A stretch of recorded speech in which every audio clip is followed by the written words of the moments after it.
ውሃ በብዛት እየጠጣችሁ ግን ምንም አይነት ውሃ ሰውነታችሁ እንዳላገኘ ተሰምቷችሁ ያውቃል? እንዴ ይሄ ሁላ ውሃ እየጠጣው ጉሮሮዬ ለምን ይደርቃል ብላችሁ ራሳችሁን ጠይቃችሁ ታውቃላችሁ?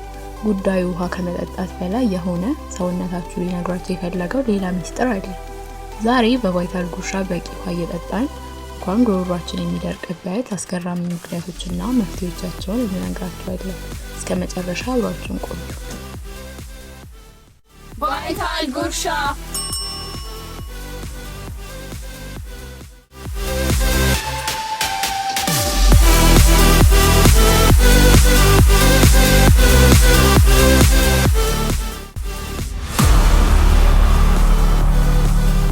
ብዙዎቻችን ውሃ በብዛት መጠጣት ብቻውን በቂ ይመስለናል። ነገር ግን ዋናው ቁልፍ ውሃው ሴሎቻችን ውስጥ መግባት መቻሉ ላይ ነው።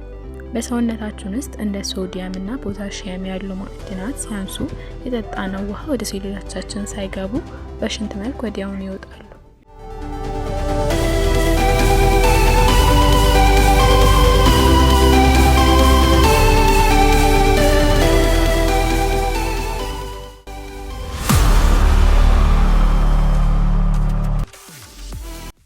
በምንተኛበት ጊዜ ወይም አፍንጫችን ሲደፈን በአፋችን የምንተነፍስ ከሆነ የሚገባው አየር በጉሮሯችን ላይ ያለውን እርጥበት በሙሉ ጠርጎ ነው የሚወስደው። ጠዋት ስንነሳ ውሃ ብንጠጣም ያ የደረቀ የጉሮሮ ውሃ እስኪያገግም ድረስ የመድረቅ እና የመቆርቆር ስሜት ቶሎ አይለቀንም።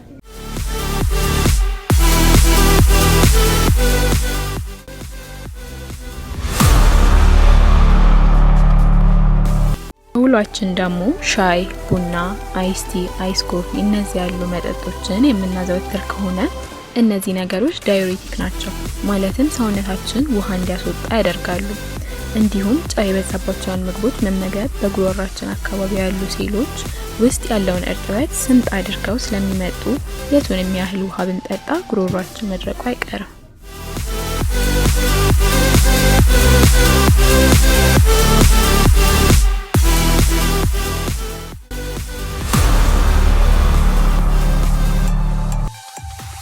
የሰውነታችን የውስጠኛ የጉሮሮ ክፍል ሁልጊዜ እርጥብና ለስላሳ ሆኖ እንዲቆይ የማድረግ ኃላፊነት የቫይታሚን ኤ ነው። በአመጋገባችን ውስጥ ይህ ቫይታሚን ሲያንስ የጉሮሮ መከላከያ ሽፋን እርጥበት የመያዝ አቅሙ ይቀንሳል።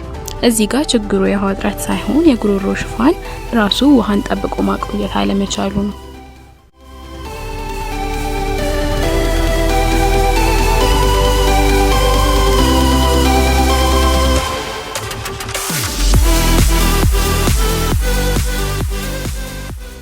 ወደ መፍትሄው ስንገባ የውሃ አጠቃቀምን ማስተካከል። ውሃ ባዶውን ከምንጠጣ ጥቂት ሎሚ ከስኳር ጋር ወይም ከጨው ጋር መጠጣት ማዕድናቱን ስለሚተካ ውሃው ወደ ሴሎቻችን እንዲገባ ይረዳል። ሌላው ፖታሺየም እና ቫይታሚን ያላቸውን ምግቦች መመገብ እንደ ሙዝ፣ አቮካዶ፣ ካሮት እና አረንጓዴ ቅጠላ ቅጠሎችን በአመጋገቡ ውስጥ ማካተት የሴሎቻችንን እርጥበት ይጠብቃል።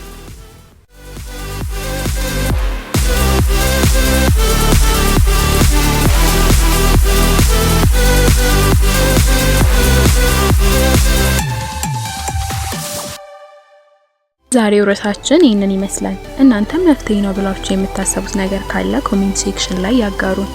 ላይክ፣ ሰብስክራይብ፣ ሼር ማድረግም አይርሱ። እናመሰግናለን።